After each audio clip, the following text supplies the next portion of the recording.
2017 সালে তুমি যাকে ভালোবাসো গানের জন্য পেয়েছেন জাতীয় চলচ্চিত্র পুরস্কার এবং ফিল্মফেয়ার পুরস্কার।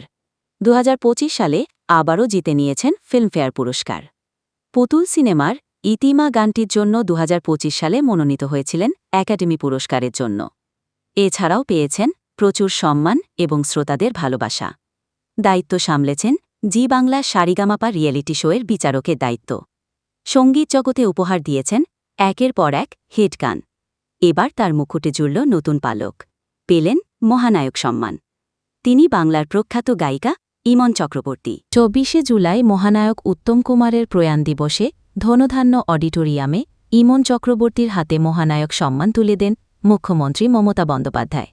এই সম্মানপ্রাপ্তি নিয়ে তিনি সামাজিক মাধ্যমে একটি পোস্টের ক্যাপশনে লেখেন, আপ্লুত। এছাড়াও সেই পোস্টের মাধ্যমে তিনি ধন্যবাদ জানিয়েছেন মুখ্যমন্ত্রী মমতা বন্দ্যোপাধ্যায়কে।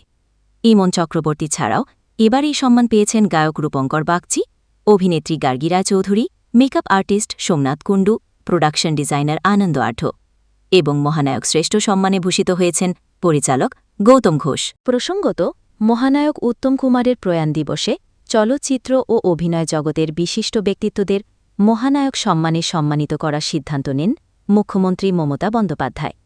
2013 সালে প্রথমবার এই সম্মানে ভূষিত হয়েছিলেন প্রখ্যাত অভিনেতা প্রসেনজিৎ চট্টোপাধ্যায়। এরকম তথ্যমূলক ও অনুপ্রেরণামূলক ভিডিও পেতে আপনারা ফলো করবেন আমাদের একমাত্র ফেসবুক পেজ দ্য বংস প্রেস এবং সাবস্ক্রাইব করবেন ইউটিউব চ্যানেল দ্য বংস প্রেস। সকলের তরে সকলে আমরা, প্রত্যেকে আমরা পরের তরে। ধন্যবাদ, ভালো থাকবেন।